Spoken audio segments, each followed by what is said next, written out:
Hi everyone, it's Craig here from SwiftCase, the professional productivity platform. And if you follow our productivity podcasts, and why wouldn't you, you'll know that we've recently been discussing music in the workplace and some of the ways that it can bring a team together. So in keeping with this theme, it got me thinking about how we used to consume music during the early days of MP3 in the early noughties. And I don't know about you, but a sudden wave of nostalgia strikes when I think back to everybody's favorite media player, WinAmp. WinAmp was an audio player app of the 90s, and it garnered massive popularity as the alternative to Windows Media Player. It was lightweight, simple to use, and could easily be customized to fit exactly how you wanted it to be.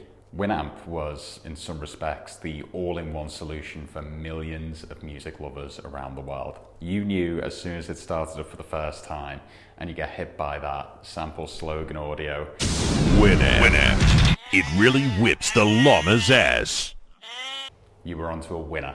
But what made it so special? Customization and personalization. Programmers flocked to the application due to the sheer amount of development and customization options that it gave you. In turn, this led to a vast array of amazing features that could be downloaded and added on to your WinAmp. So if you wanted to show your support for your favorite band, you could usually download a skin for the app that's maybe got like a picture of the band on or something like that, or it's got their logo. And a lot of the time you'll find that the actual skins were made by the marketing team for that particular band or artist, which showed how popular WinAmp was at the time. On top of that, visualizers were already a massive hit back then as well. I don't know about you, I used to love them. But no longer were you limited to the stock visualizers that would come with media players. You could download a whole host of them because people would just be making them. There were a huge amount of plugins and tools that were available as well. So if you wanted maybe an advanced equalizer,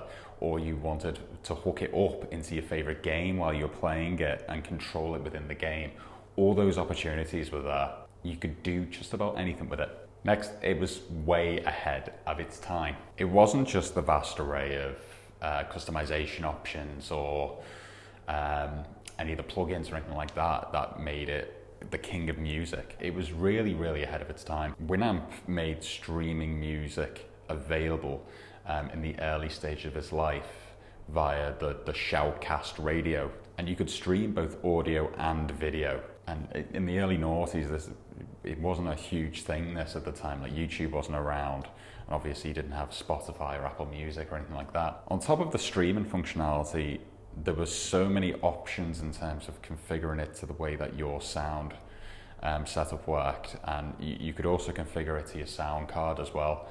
So this allowed audiophiles to really get the best out of their music. I mean, the streaming services nowadays, they're good. I mean, you've got the likes of Tidal, which provide lossless streaming, but I still feel like I can't get the best out of it like I used to be able to with WinAmp.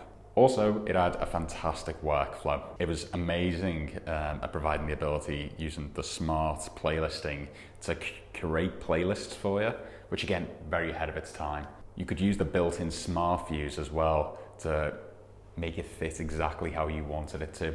So if you want a brash in your face player, you could do that. But what I liked most about the way I set up WinAmp was I had it really streamlined and minimal.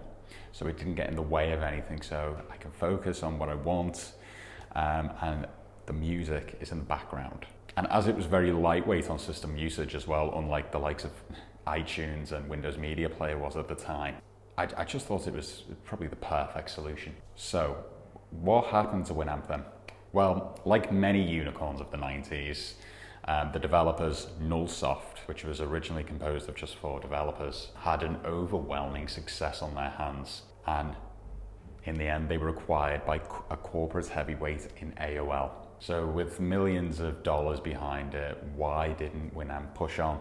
Well, back in 2012, Rob Lord, who was the initial general manager of WinAmp after the takeover, he told Ars magazine, "There is no reason that WinAmp couldn't be in the position that iTunes is in today, if not for a few layers of mismanagement by AOL that started immediately upon acquisition. On top of that, WinAmp's lead developer entirely agreed with those sentiments, citing AOL was always too bogged down with internal politics to make any significant progress. WinAmp is still available today, albeit with significant decline in support and a dying community. So unfortunately, I think it's always going to be a case of what could have been with WinAmp.